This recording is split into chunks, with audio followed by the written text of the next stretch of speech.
Ladies and gentlemen, this is how night one of WrestleMania seems to be going off the air as The Undertaker stands victorious in the Boneyard match at WrestleMania 36. Night one is officially over of WrestleMania 36, and a really great night. I enjoyed the show. I enjoyed the night completely. And this main event was fucking awesome. The Boneyard match, props to Taker, Gallows, Anderson, AJ. Props to them all for doing that shit, because that shit was awesome. So, it's not officially 10 o'clock, so 7 to 10. 3 hours of WrestleMania. Not bad. So, now Drew McIntyre. And, so, gonna quickly recap the first night of WWE WrestleMania 36.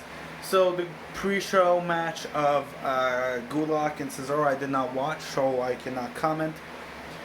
The first match tonight was the women's tag team title match as Alexa Bliss and Nikki Cross stand victorious over the Kabuki Warriors, becoming the first and only two-time women's tag team champions, which, I mean, hooray. The match was okay. The match was good. The match was good. It wasn't amazing. It wasn't horrible. The match was good. But, I mean, it just shows that, you know, I really couldn't give too many fucks about that match and about those titles.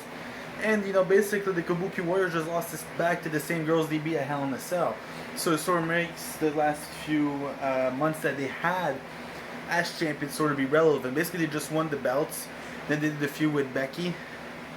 Well, Asuka did, and then lost the belts back again. So it's sort of, but whatever. After that, we had, I believe,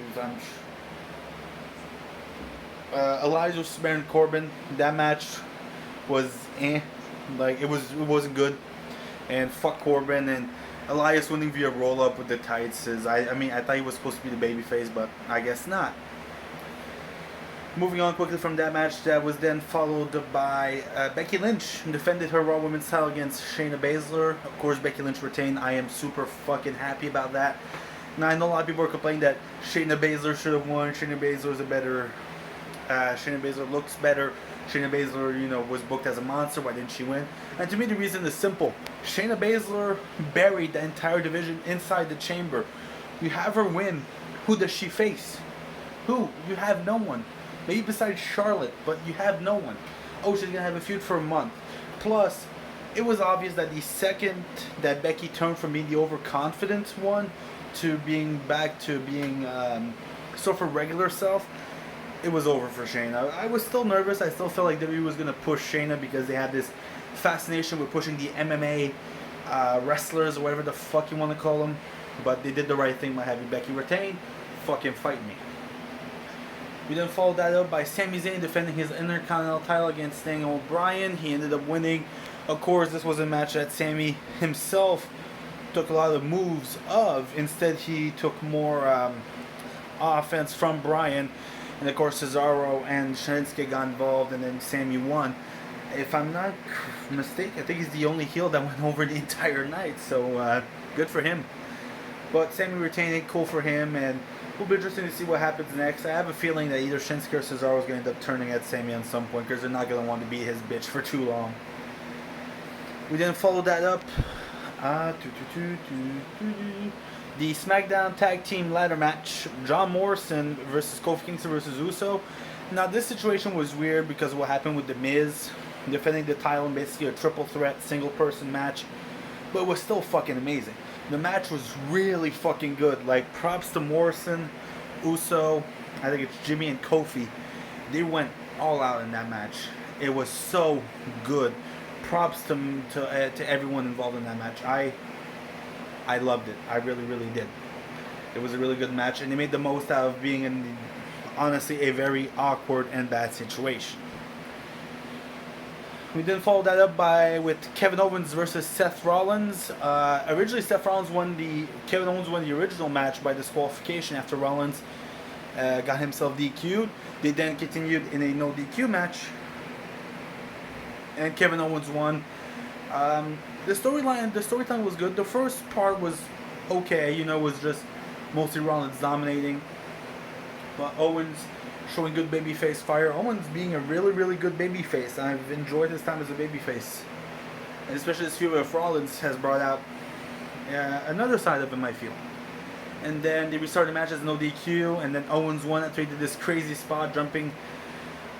Because the setup at the PC has the WrestleMania sign that they usually hang in the arenas behind commentary. And Owens literally climbed that and then jumped off of that through the table. That was a hell of a spot for Owens. And then Owens hit the stun inside the ring to win. Good for Kevin, finally gets his WrestleMania moment. Good for him. And it's going to be interesting to see where he goes as a babyface.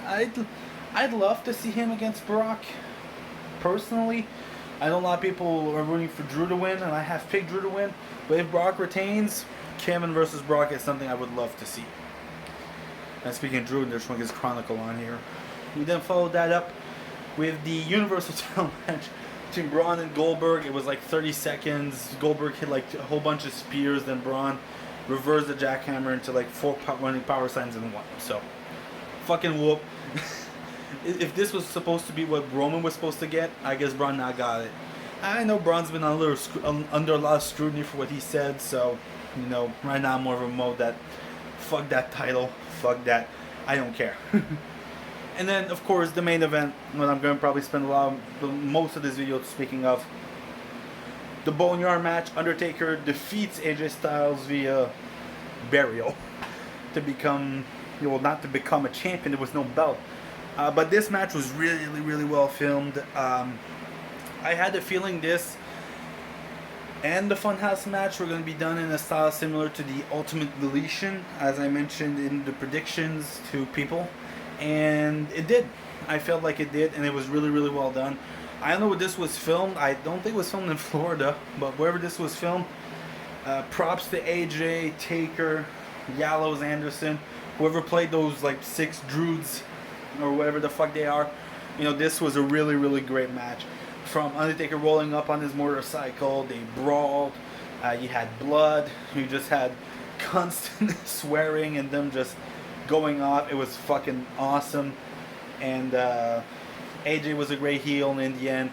AJ gets buried in that shot of you look in the grave, you see AJ's hand sticking out with his glove on. You know, it was interesting to see. It's gonna be fun to see how AJ's gonna come back from this, considering that he just got buried. It's not like he's gonna show up on Raw on Monday and be like, "Hey guys, did you miss me? I missed you," like some shit like that. I think the story's really going to be interesting to see what they do for that. But I really, really loved it. So WrestleMania 36 night 1 out of 10, I would give it an 8. But it was still a really, really first good night. And 3 hours went by fast. So, you know, I don't know if the whole 2-night thing's going to become permanent after this because of the current circumstances. But if it does, I'm all for it. So ladies and gentlemen, thank you for watching. Make sure to leave a like. Make sure to subscribe to Rafael DuPage Guy channel. And have yourselves a very good night. We'll be back tomorrow for night 2 of WrestleMania.